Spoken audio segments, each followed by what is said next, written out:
Hi, my name is Danae and welcome back to the Weekly Reid. So I know our shows are typically pretty serious, but this week we decided to switch it up and do something a little more fun and a little more silly. So we're having Philadelphia native rapper Jayde on my show. That being said, it is my pleasure to introduce to you my next guest, Jayde.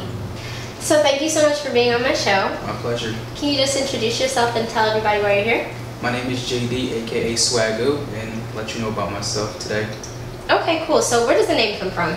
It's actually my initials spelled out, so try to get a little creative. So you're a 19-year-old rapper from Philadelphia? Yes. So how did you get into music? Actually, I got into music from a friend because I remember the first day of school he came, he was like popular. I don't know how, but it was crazy. Like, it was the first kid I ever seen, like 5th grade, he had like, a bunch of tattoos and stuff, and it was crazy, but all of a sudden he rapped, and like everybody was with it, so I was kind of like, man, I've been here before him, so it's like, if he can do that, I can do it. So like, I just started doing it. Right. So what do you really rap about?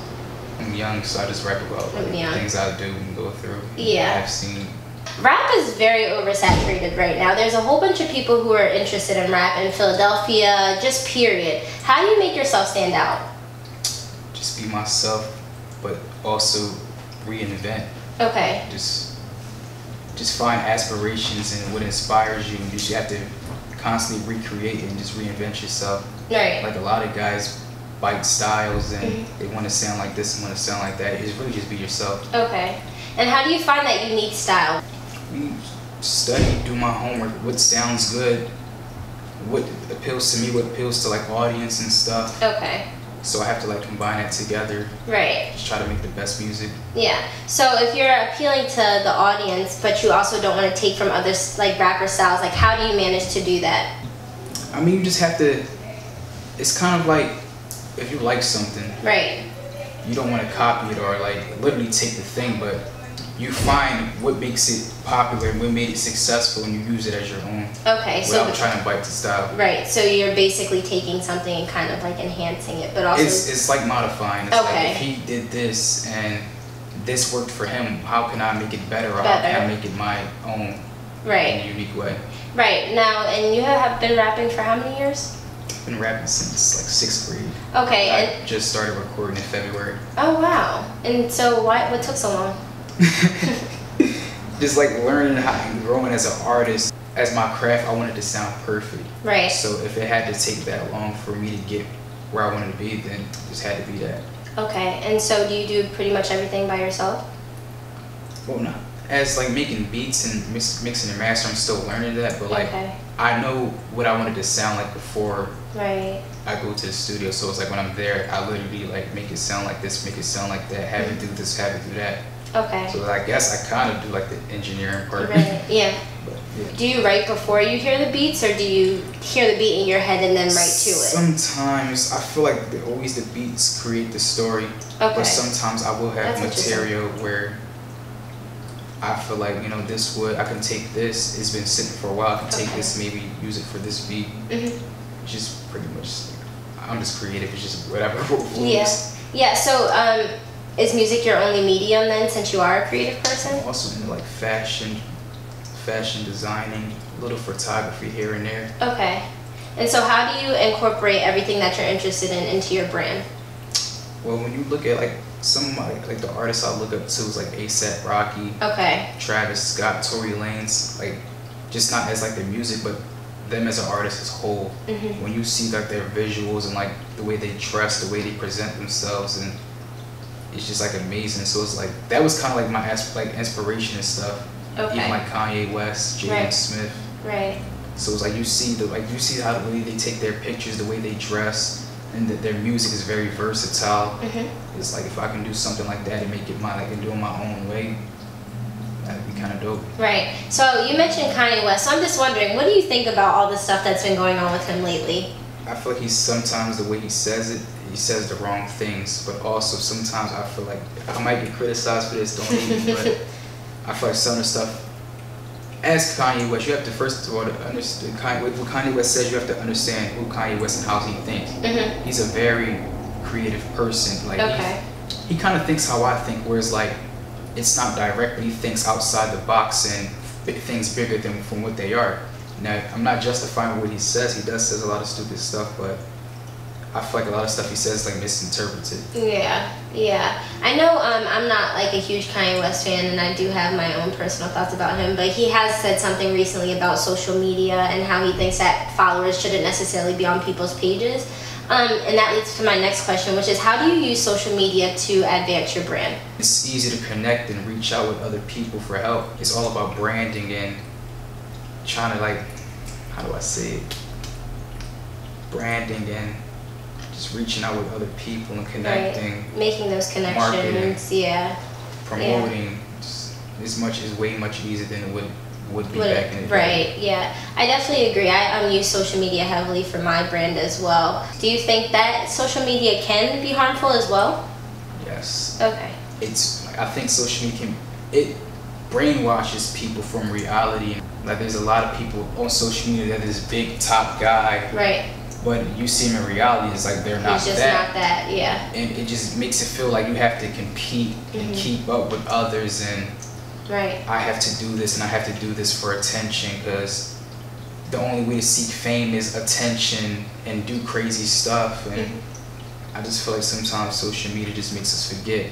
Like, when tragedy happens, instead of actually helping that person, we pull out the phone and we want to post it on Instagram. Yeah. Instead of we just forget how to be human sometimes. Right. Right, and I know you mentioned that sometimes, people on social media seem like they're up here when they're not necessarily. So is that ever discouraging for you? Honestly, I'm not even on social media that much, so I really couldn't speak on it. And I'm actually glad I fell back from social media, because there was a time in my life where it's like I would check my phone like every 3 minutes. Let me see what's on Instagram, who's doing this, what is this person doing. But like, as I got older and as I started to like grow and find myself, I just realized that I don't really care what nobody else is doing. I have to focus on myself and compete with myself. So just to clarify, do you or do you not use social media for like promotion of your brand? I do use it. Like, I'll promote, But you don't use it for personal I don't use as it much? personal. Okay. I'll, promote and do what I gotta do and get right off, and then go back to, grinding and hustling. Right. Doing my thing. Right. So back to music. What do you think about the state of music today? The state that it's in? I feel like it's just a cycle that music has always been in. Mm-hmm. Like, a lot of guys would say, rap isn't the same, or music isn't the same as whole, but it's like, when you go back to like the times when guys were rapping, you did have guys who did come out, like MC Hammer, who wasn't really lyrical, but he gave you something to dance to. You had guys like Dr. Dre. The West Coast industry, it wasn't really as big as lyrical, but it was more of like, it's going to give you something to groove to. Right. So when you look at it now, it was like the guy's not as lyrical, but the beats are like dope. And I think the beats is kind of saving like a lot of his music. Right. But I just feel like, there's something for everything. Mm-hmm. It's like times where I don't want to listen to like the lyrics all the time. Maybe I just want to, bop my head and chill, or maybe if I want to. If I want to listen to a certain artist, I'll put this artist on for that particular reason. If I just want to, chill, I'll put, Bryson Tiller or maybe like Brent Faiyaz on and just play that. Mm-hmm. If I want to listen to lyrical, Kendrick Cole, Eminem. Okay. So I just feel like it's something for everybody, but I don't never knock somebody, for making it. They made it there for a reason. Right. So who do you think is the best lyricist of all time, if you had to pick one? In my opinion, somebody that always Nas. Okay. Definitely. Okay. Nas. And why do you say Nas? He's one of my favorite rappers. So I feel like Nas, as a whole, he had the whole package. He gave you something like relatable content that we can all, literally anybody can relate to. Growing up on the streets, not having much. He always rapped from different perspectives. He rapped the perspective of just a gun, a point of view of a gun. He rapped backwards, telling the story backwards. Uh-huh. So he's creative. He had the metaphors, he had the punchlines, he had the storytelling. And it was easy, like, even if you listen to Nas now, you can learn from Nas. Like, 20 years from now, I can still listen to a lot of Nas and learn new topics. Like, oh, I never realized he meant that if I would have listened to it, now. Mm-hmm. So I just feel like Nas is just up there. Right. So people who are more creative with their lyrics, would you consider yourself one of those people? Or are you pretty much straight to the point? I'm lyrical, but also that's not my main focus. I just want to make good music. Okay. You know, sometimes lyrics is not always the best fit just to make good music. It's cool to be lyrical, but I want to make just good music in whole. Right. So you don't think that the two necessarily need to go together? It's necessary to be lyrical, but that's not my main. You know, it's not you just want to heavily focus on, like, especially as music artists. Right. Like Kanye West, he was lyrical. Yeah, I'd agree. He had quotable lines, but also you didn't always remember Kanye just for being a lyrical genius. Right. He had the, you know, the dope beats, the flow, and just everything came together. It's like he used certain ingredients just to make the perfect music. Yeah, and so that's just what I'm trying to do. Right. So do you think that's what his song that came out earlier this year? I think it was Lift Your Hands, and he was like poopity scoops, something like that. Do you think that's what the point of that was? The point of actually that track, I think he was just saying, like, you know, these rappers aren't really talking about anything, so let me just, they're not making sense of what they say, so let me just say anything, and I bet you can sell and become popular. A lot of rap songs nowadays feature topics like drugs, objectifying women, and things along those lines. What do you think about that? And do you think it's harming society? In a way, I feel like it is harming society because, you know, people look up to these rappers and stuff, and if that's all they talk about and that's what they promote, it's kind of like, you know, I kind of want to do that too. Right. But then also, you got to realize that, you know, that's what they came from. You know, as a rapper, you talk about how you came, because people want to know who the rapper is, what the rapper came from. So there's a lot of guys, especially a lot of the rappers came up from poverty, you know, drugs, guns, murders, you know, and that's, you know, that's what they talk about. Right. But what do you think about those rappers who talk about popping pills and doing things like that when they're really not doing it?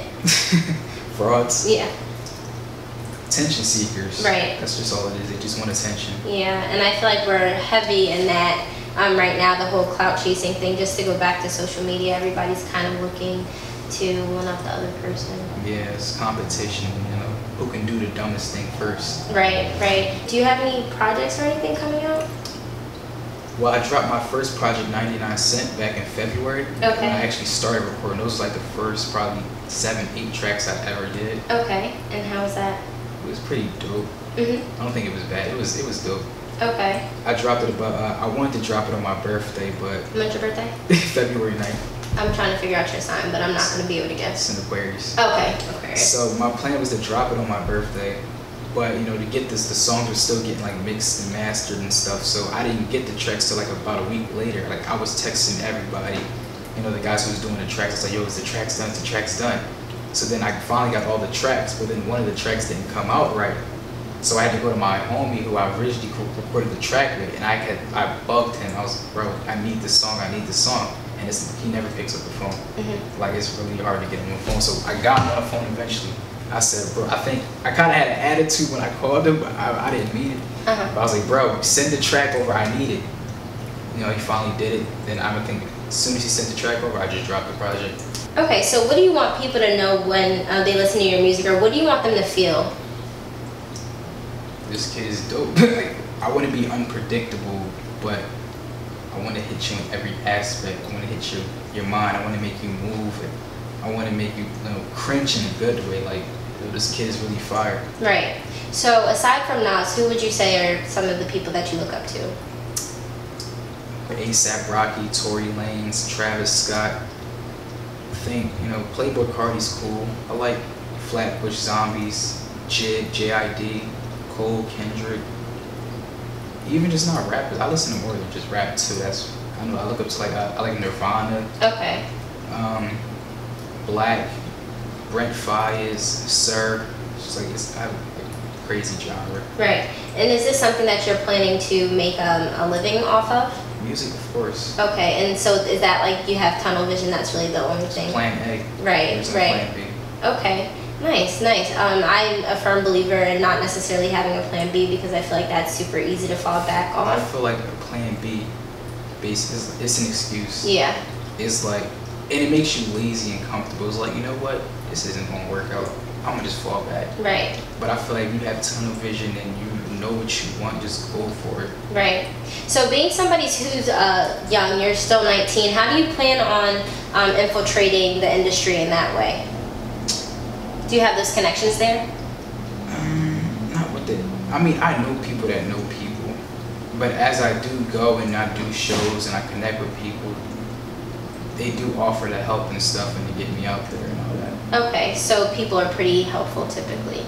Pretty much. Yeah, and I think that's important too, because a lot of what you do is about networking. I went to school for communication studies, and I still don't have a job yet, but I know that it's okay. But a lot of it is about networking. You know, a degree can only get you so far, but networking is really what takes you there to that next level. So that's good that you're doing that. Now, do you do shows, or have you done shows yet? I just performed at a show at Vanity Grant. Oh, okay. How was that? It was dope. Okay. That was like, I went from doing little shows at like little spots, and then like I automatically jumped to Vanity. Right. That's crazy. Yeah, yeah. So how did you get that, if you don't mind me asking? How did I get that? Alright, I think I saw like a flyer, and I ended up hitting the guy who promoted the shows up. So he got like my information and stuff, and I said I got a couple of homies who might want to perform too, so I put them on him. Oh, that's nice. Nice. So are you a writer, or do you freestyle, or a little bit of both? A little bit of both. When you get discouraged, what brings you back? Or do you get discouraged? I feel like that's part of being human. I just feel like, you know, you just gotta see further down the road. I always make like, how do I say, long-term goals. Okay. I make short-term goals, but most of my goals are long-term, you know, when I get here, and this is what I want my family to be at and stuff. Right. So that's what keeps me going, just like seeing ahead of the future and stuff. Okay. So in a perfect world, what would it look like for you? Perfect world. For you specifically, like your dream job, all that stuff. A perfect world for me? Mm-hmm. Doing what I love to do on my own schedule, being able to get paid for it, not having to worry about, you know, stress over the stuff that I do now. That sounds like the dream. And make sure my family is cool. And so is there any advice that you would give young rappers who want to be like you or want to do what you do? Don't let anybody tell you what you can't do. You have to live for yourself, and live for yourself only. Not live for yourself only, but you have to know what you want to do and go for it. And I would just say, just keep pushing. Times get hard, times get rough, but it only gets worse as you go further. Right. And so is there any projects coming out soon that we could be expecting? Let me spill all the beans. Of course, I always got, you know, something in the tuck. Right. There will be a project, but, you know, I'm still, you know, working on the process and just finding what sounds good. Right. Well, please don't hesitate to send that stuff over to us when you, you know, premiere it, because we'd love to post it on the page. Of course. Right. But that was all I had for today's show. Did you have anything else that you wanted to add? Live free, die lit. I like that. Okay, well what was it, live free, die lit? Yes. Well, you heard it here first, folks. Live free, die lit. We'll be back next week with my cousin Darrell. He's going to be talking about his experience being a black gay male. Thank you guys so much for watching. Thank you for being on my show, and that's a wrap.